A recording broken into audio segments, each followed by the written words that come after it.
Greetings, QCS build fans, and what the heck do we have here? Oh, it's an oldie but a goodie, and I've never actually had one. I've always used the Arctic TR, Arctic Freezer 50 TR. So this is the original Wraith Ripper. So this was the original heatsink cooler for Threadripper SP3 or TR4 that CoolerMaster designed for Threadripper. And this was like the original OG for Threadripper. And I have kind of always wanted one of these. They're kind of on the pricey side, honestly. Kind of for what you get. I mean, realistically, the Freezer 50 TR by Arctic, kind of like it better because it's dual fan. This is a single fan system, but it lights up, so it's supposed to be cool. So let's see what's in the box, shall we? Because this is gonna be cool because I've never played with one of these. All right.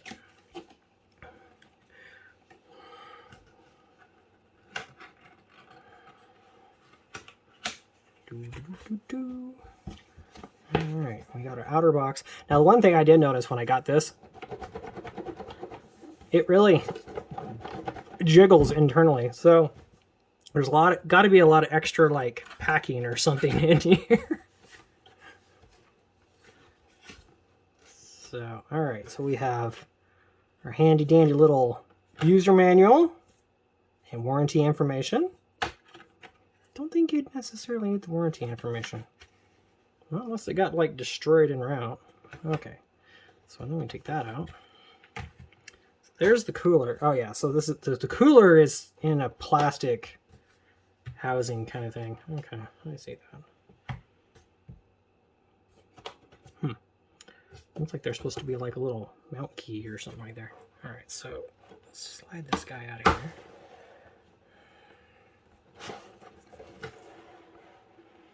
Oh, that's a chunky bugger. Oh, yeah, that's a lot of excess packaging. And it's plastic. The speed as cheap as possible.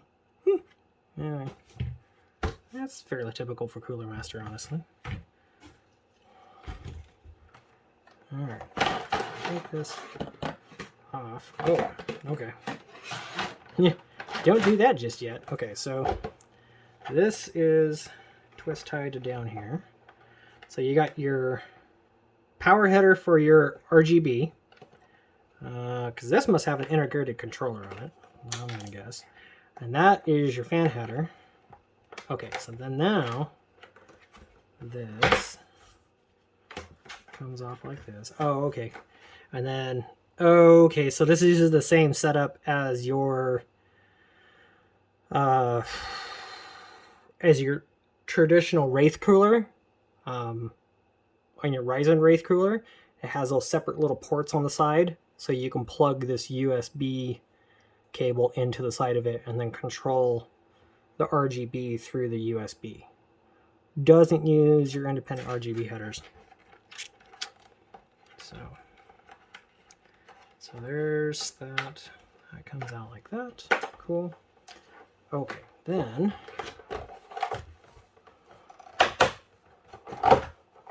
ta-da! Oh god, more plastic. Holy cow! All right. Well, it's molded little nubbies to lock that back in. Stuff. Such fancy plastic packaging. All right. I don't know if I like that better. If I like the cardboard. I mean, at least the cardboard's biodegradable if you throw the box away. Unless you're like me and you keep the boxes because some of the boxes are kind of cool looking. Okay, so there's our cable.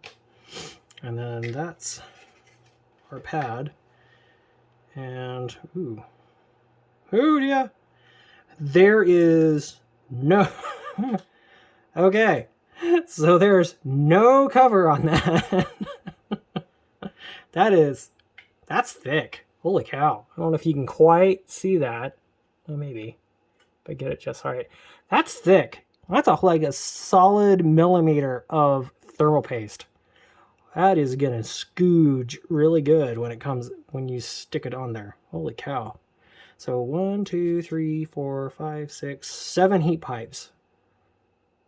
All right. Yeah. Yeah, 7 heat pipes. I think that does the Freezer 50 have 8? Yeah, the Freezer 50 is either 7 or 8. So, but it's about the same physical size though. Okay, we're going to cover this up so that way I don't, because I'll use the stock paste. Well, stock paste looks perfectly fine to me. Okay, so then we got our little covers here, and I got them a little dirty. There we go. So there's that. Please peel off label before using it. Okay. Really? Well, that's kind of silly. So that's the cover for a Ryzen cooler. That covers up the vapor chamber before you do that. But this, yeah, that's where your USB port's at. Is right there on the side.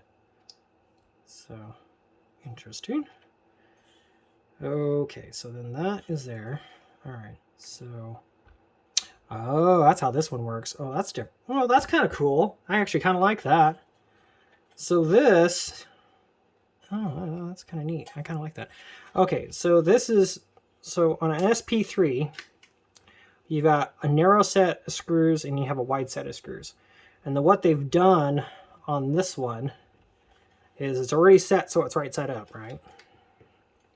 So you set it down here, and then those screws are super long. I mean, we're talking we're talking probably 6, 8 inches long almost. Pretty close. Yeah, at least 6, maybe almost 8 inches long. Those are, yeah, they're like that. Those are big. Those are big screws, man.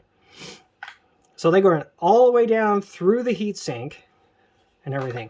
So now the fan on here looks like it's basically just a standard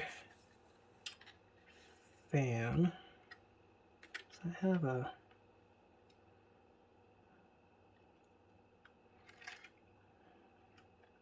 Oh, okay. I see. Okay, so there's a separate, you can't really see it from the side. So from this edge here, there's a like a horseshoe plate, and what it is a spacer. So the fan sits on that right there, and then that fan, if that fan were to fail, and if you wanted to change it, there's 2 screws here, and then 2 screws here on the other side. And then you take those out, and it would allow this to completely come straight up, and then you'd be able to change that fan out if you needed to. And I think it's a standard like 120 millimeter fan, actually. Actually, yeah, is it bigger than that? No, I think it's a standard. Well, maybe not. PBTGF30FR. Does it say on the box? Yeah. 120 millimeter fan. Okay. Yeah, so it's got this whole carrier system in it. So you would unscrew it so you could slide this up and out. And then